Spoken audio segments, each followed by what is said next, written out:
நீதிமொழிகள் அதிகாரம் 10. சாலமோனின் நீதிமொழிகள். சாலமோனின் நீதிமொழிகள். ஞானமுள்ள பிள்ளைகள் தம் தந்தையை மகிழ்விக்கின்றனர், அறிவற்ற மக்களோ தம் தாய்க்கு துயரமளிப்பர். தீய வழியில் ஈட்டிய செல்வம் பயன் தராது, நேர்மையான நடத்தையோ சாவுக்கு தப்புவிக்கும். நல்லாரை ஆண்டவர் பசியால் வருந்தவிடார், ஆனால் பொல்லார் விரும்புவதை அவர்களுக்கு கொடுக்க மாட்டார். வேலை செய்யாத கை வறுமையை வருவிக்கும், விடாமுயற்சியுடையோரின் கையோ செல்வத்தை உண்டாக்கும். கோடை காலத்தில் விளைச்சலை சேர்த்து வைப்போர் மதியுள்ளோர், அறுவடை காலத்தில் தூங்குவோர் இகழ்ச்சிக்குரியோர். நேர்மையாளர் மீது ஆசி பொழியும், பொல்லார் பேச்சிலோ கொடுமை மறைந்திருக்கும்.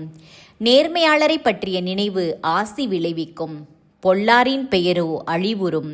ஞானமுள்ளோர் அறிவுரைகளை மனமாற ஏற்பர், பிதற்றும் மூடரோ வீழ்ச்சியுறுவர்.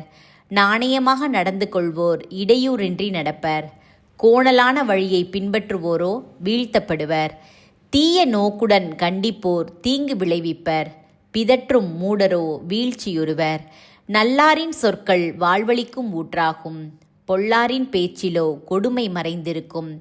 பகைமை சண்டைகளை எழுப்பிவிடும், தனக்கிழைத்த தீங்கு அனைத்தையும் அன்பு மன்னித்து மறக்கும். விவேகமுள்ளவர்களின் சொற்களில் ஞானம் காணப்படும், மதி கெட்டவர்களின் முதுகிற்கு பிரம்பே ஏற்றது. ஞானமுள்ளோர் அறிவை தம்மகத்தே வைத்திருப்பர், மூடர் வாய்த்திருந்தால் அழிவு அடுத்து வரும். செல்வரின் சொத்து அவருக்கு அரணாயிருக்கும், ஏழையரின் வறுமை நிலை அவர்களை இன்னும் வறியோராக்கும். நேர்மையாளர் தம் வருமானத்தை வாழ்வதற்கு பயன்படுத்துகின்றனர், பொல்லாதவரோ தம் ஊழியத்தை தீய வழியில் செலவழிக்கின்றனர். நல்லுரையை ஏற்போர் மெய் வாழ்வுக்கான பாதையில் நடப்பர், கண்டிப்புரையை புறக்கணிப்போரோ தவறான வழியில் செல்வர். உள்ளத்தின் வெறுப்பை மறைப்போர் பொய்யர், வசைமொழி கூறுவோர் மடையர். மட்டுக்கு மிஞ்சின பேச்சு அளவற்ற தீமைகளை விளைவிக்கும், தம் நாவை அடக்குவோர் விவேகமுள்ளோர். நல்லாரின் சொற்கள் தூய வெள்ளிக்கு சமம், பொல்லாரின் எண்ணங்களோ பதருக்கு சமம். நல்லாரின் சொற்கள் பிறருக்கு உணவாகும், செருக்கு நிறைந்தோரின் மதிகேடு அவர்களை அழித்துவிடும்.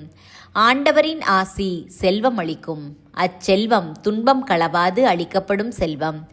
தீங்கிழைப்பது மதிகெட்டோருக்கு மகிழ்ச்சி தரும் விளையாட்டு, ஞானமே மெய்யறிவு உள்ளோருக்கு மகிழ்ச்சி தரும். பொல்லார் எதற்கு அஞ்சுவரோ அதுவே அவர்களுக்கு வரும். கடவுளுக்கு அஞ்சி நடப்போர் எதை விரும்புகின்றனரோ அது அவர்களுக்கு கிடைக்கும். சுழல் காற்றுக்கு பின் பொல்லார் இராமற் போவர், கடவுளுக்கு அஞ்சி நடப்பவர்களோ என்றும் உள்ள அடித்தளம் போல நிற்பார்கள். பல்லுக்கு காடியும் கண்ணுக்கு புகையும் எப்படி இருக்குமோ அப்படியே சோம்பேறிகள் தங்களை தூது அனுப்பினோருக்கு இருப்பர். ஆண்டவரிடம் கொள்ளும் அச்சம் ஆயுளை நீடிக்கச் செய்யும், பொல்லாரின் ஆயுட்காலம் குறுகிவிடும். நல்லார் தாம் எதிர்பார்ப்பதை பெற்று மகிழ்வர், பொல்லார் எதிர்பார்ப்பதோ அவர்களுக்கு கிட்டாமற் போகும். ஆண்டவரின் வழி நல்லார்க்கு அரணாகும், தீமை செய்வோர்க்கோ அது அழிவை தரும். கடவுளுக்கு அஞ்சி நடப்போரை ஒருபோதும் அசைக்க இயலாது, பொல்லாரோ நாட்டில் குடியிருக்க மாட்டார். கடவுளுக்கு அஞ்சி நடப்போரின் வாயினின்று ஞானம் பொங்கி வழியும், வஞ்சகம் பேசும் நா துண்டிக்கப்படும். கடவுளுக்கு அஞ்சி நடப்போரின் சொல்லில் இனிமை சொட்டும், பொல்லாரின் சொற்களிலோ வஞ்சகம் பொங்கி வழியும்.